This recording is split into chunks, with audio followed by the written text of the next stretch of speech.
I'm going to talk about gun control. According to an article by Thomas and Lawrence, in 2012, roughly 70% of homicides in the U.S.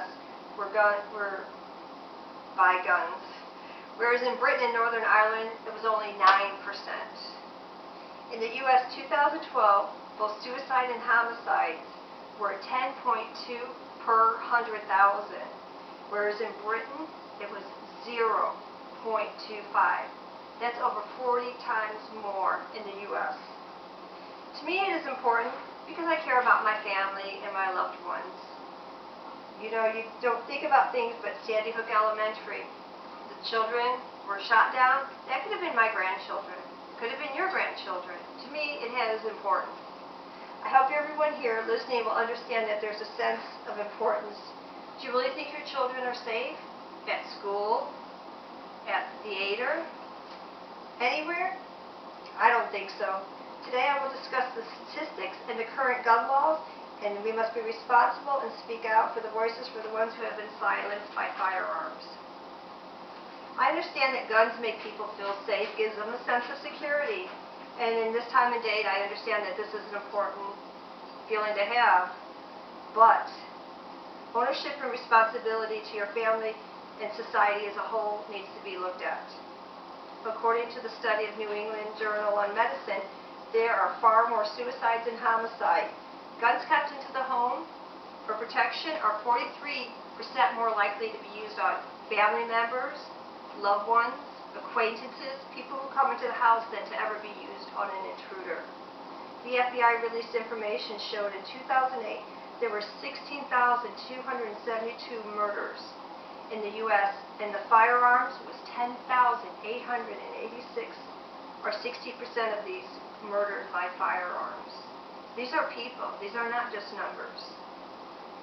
CDC states, number of people killed every hour in America by a gun, 4 people.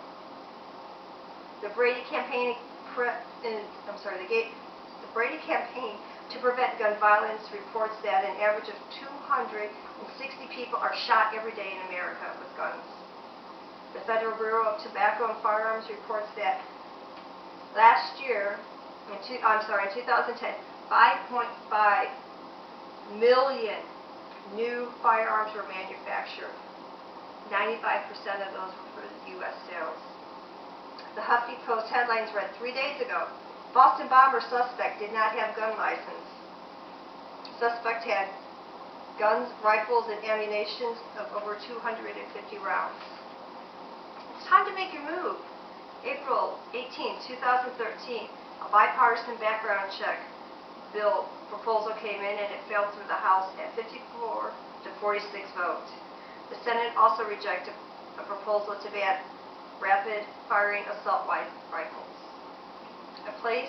And also placed a limit on the size of the ammunition. 90% of Americans backed this bill for background checks for firearms sold to gun shows and online private sales. 11 facts about gun states. Felonies and criminals are able to purchase guns without any background check at all. Gabby Gifford was shot in the head. In Tucson, Arizona, her life changed forever. A man shot her and killed other people also. He had a history of mental illness for years, but he had a gun now, didn't he? Or in Colorado, the theater shooting, killing 12 people, wounding 58 people. Let's talk about assault rifles. Sandy Hook Elementary, 20 children, 6 adults killed with an assault rifle.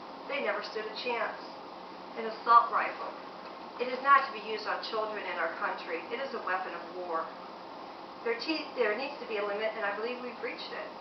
Today, I've talked about statistics and the laws and what needs to be in place to protect us as a whole.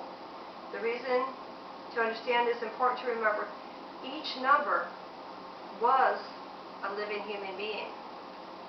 It could have been someone's son, their daughter, their brother, or their sister. How would you react if your son or daughter was killed? Over 10,886 people have to deal with that every year, burying someone they loved. We need to speak for all the children, friends, and loved ones who are silenced from firearms. 90% want a background check.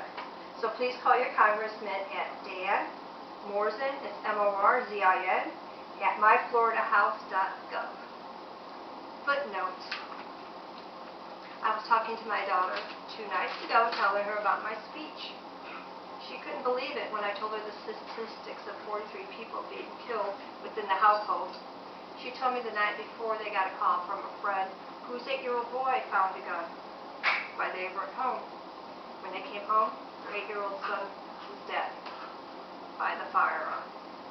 So I think there comes a time when we need to realize, and I think the time is now.